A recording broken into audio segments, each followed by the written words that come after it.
Dans l'épisode précédent, on a trouvé 2 statues.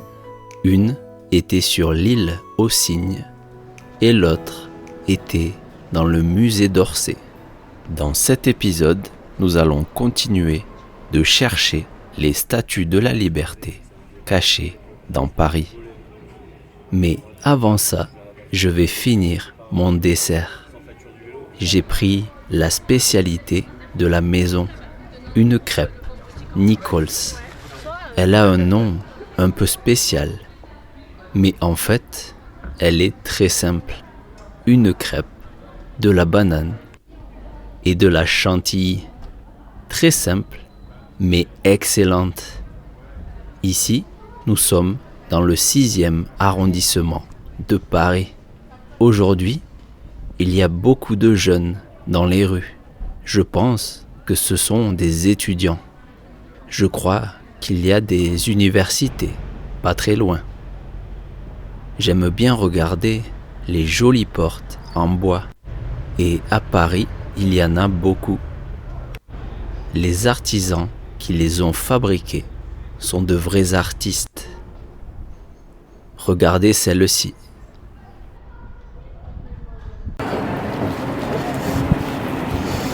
On arrive à une autre statue de la liberté, mais celle-ci est un peu différente, vous allez voir. Voilà, on y arrive. Et en fait, la statue est là-haut.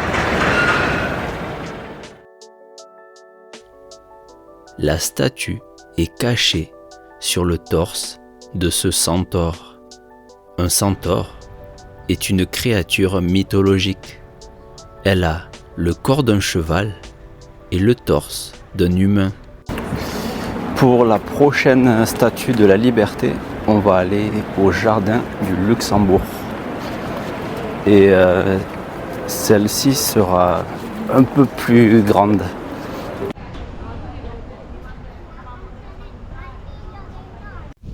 Ça, c'est une fontaine Wallace. L'eau est fraîche et potable. Il y a environ 100 fontaines Wallace à Paris.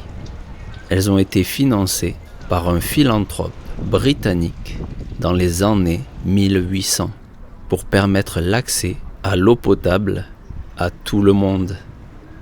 L'eau potable, c'est l'eau qu'on peut boire. Il y a également des fontaines dans d'autres villes, à Bordeaux, Nantes, Clermont-Ferrand et même à l'étranger. Au jardin du Luxembourg, on va se promener et chercher cette statue. Regardez. Non, c'est vraiment magnifique. Regardez ce jardin.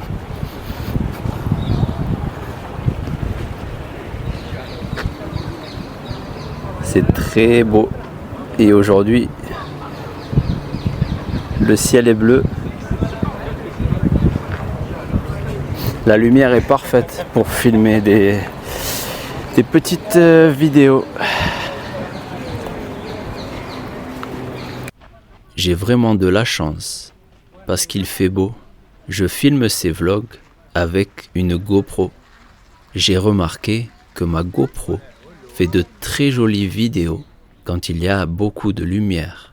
Par contre, quand je filme à l'intérieur ou dans des endroits où il y a moins de lumière, la qualité de l'image est moins bonne. Dans ce jardin, il y a des milliers de fleurs. C'est très bien décoré. Il y a aussi beaucoup de statues. Les Parisiens et aussi les touristes viennent dans ce parc pour se détendre. Ils viennent pour se promener, pour un pique-nique ou pour lire un livre. Certains viennent ici pour passer du temps avec leurs amis et d'autres préfèrent la solitude. Je pense qu'elle est au fond, là-bas. Donc on va tout traverser. Ce que j'aime beaucoup dans les parcs à Paris, c'est qu'il y a des chaises métalliques. On peut facilement les déplacer, les mettre à l'ombre ou au soleil, les mettre près d'une fontaine. C'est plus pratique qu'un banc. Et les enfants, eux, ils aiment jouer avec l'eau, avec les petits bateaux. En filmant, j'avais peur que ce garçon tombe à l'eau. Mais heureusement, ce n'est pas très profond.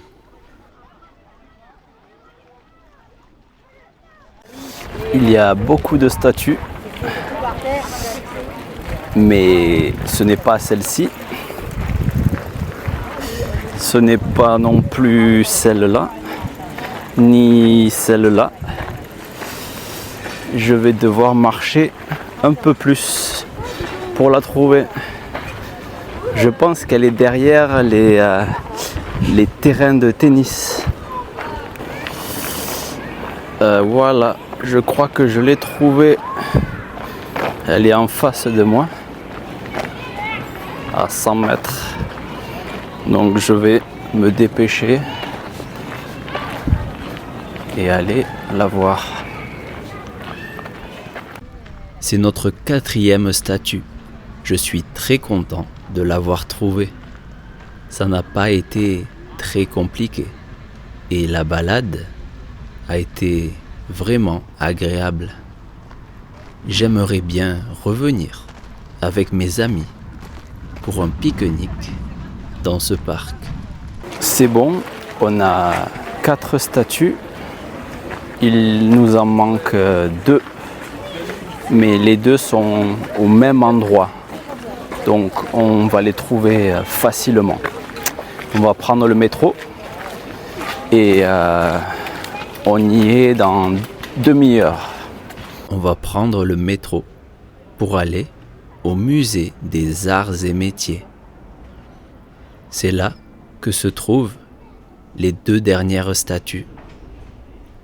On descend les escaliers pour aller acheter un ticket. Je n'ai pas de passe Navigo. Alors, j'achète mes tickets au distributeur. Aujourd'hui, on a traversé une grande partie de Paris. On a traversé d'ouest en est. J'ai beaucoup marché. Alors, je suis content de prendre le métro. Je vais m'asseoir et me reposer un peu. J'ai de la chance. Mon métro arrive maintenant. Je vais pouvoir partir tout de suite. Les portes de celui-ci s'ouvrent automatiquement. Sur certaines lignes de métro, il faut ouvrir les portes soi-même. Il y a une petite poignée. Ce sont des portes plus anciennes, mais j'aime bien les ouvrir moi-même.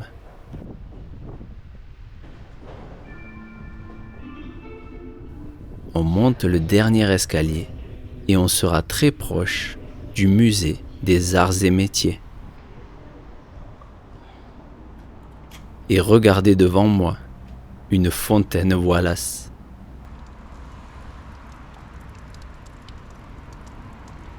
Et ça, c'est une colonne Maurice. Il y en a partout dans Paris. J'ai une mauvaise nouvelle parce que la statue a disparu. Normalement, elle est ici, mais vous voyez, il n'y a pas de statue. Donc j'ai demandé au monsieur de la sécurité et il m'a dit que la statue est à Washington, au consulat de France, et qu'elle y sera pendant 10 ans. Voilà. Et ici, il y a une autre statue. Mais on va quand même entrer dans le musée pour voir l'autre statue. Le musée des arts et métiers à Paris est un lieu fascinant. On peut y découvrir l'histoire des inventions et des technologies. Il est installé dans un ancien monastère. On peut voir des objets incroyables. Il y a beaucoup de machines anciennes, des modèles de véhicules très étranges. Ce musée est comme un grand voyage dans le temps. On peut voir comment les idées et les inventions ont changé notre monde. Toutes ces machines anciennes ressemblent plus à des bijoux qu'à des machines. Elles sont magnifiques. Ça, c'est un des tout premiers modèles d'avion.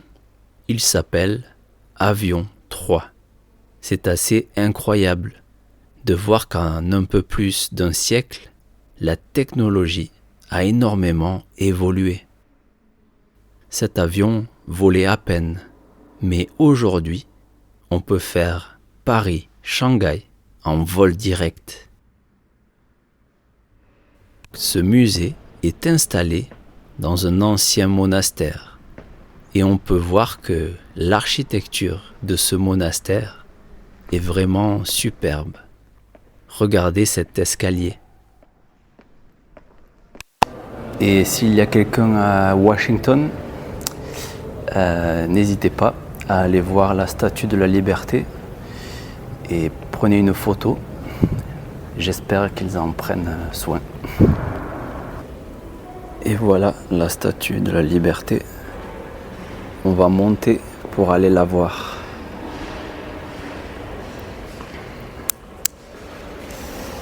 On va monter ici pour aller voir la statue de plus près.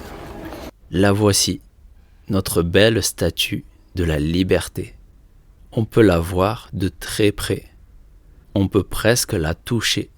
Sa couleur est un peu différente de celle du jardin du Luxembourg. Peut-être parce qu'elle est à l'intérieur. Elle n'est pas mouillée par la pluie.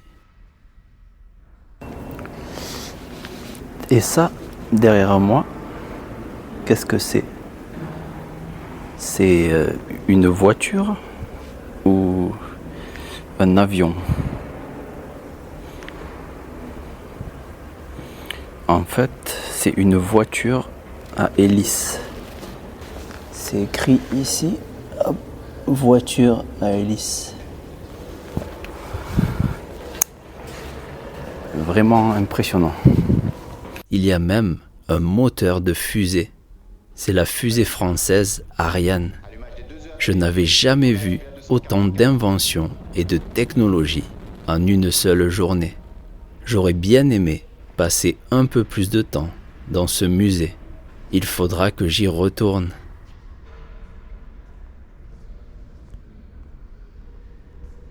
Le pendule de Foucault est une boule de métal suspendue à un long fil. Quand on pousse la boule, elle se balance d'avant en arrière. Au début, on pense qu'elle bouge toujours dans la même direction. Mais si on regarde pendant quelques minutes, on voit que la direction change lentement. Mais ce n'est pas la boule qui change de direction, c'est la Terre qui tourne sous la boule. Ce pendule, c'est une façon simple de montrer que la Terre tourne. Voilà, la visite est terminée. Je suis sorti et vraiment ce musée était exceptionnel. Au début, je pensais que c'était un musée pour les enfants, assez simple. Mais en fait, la visite était de plus en plus intéressante. Et la première salle était bien, la deuxième encore mieux, la troisième encore mieux. Et la dernière salle était vraiment incroyable, magnifique. Donc je pense que si vous aimez la mécanique, ou même pour tout le monde, vous allez vraiment aimer ce musée. Et aujourd'hui, on a vu 2 musées. Donc, le musée d'Orsay, c'est si vous aimez l'art, la sculpture, la peinture. Mais je pense que les bâtiments eux-mêmes sont magnifiques. Donc, si vous aimez la belle architecture, les 2 musées vous plairont. Ils sont vraiment magnifiques. Et donc, ce vlog se termine. Et je vous dis à bientôt dans une prochaine vidéo. Un café?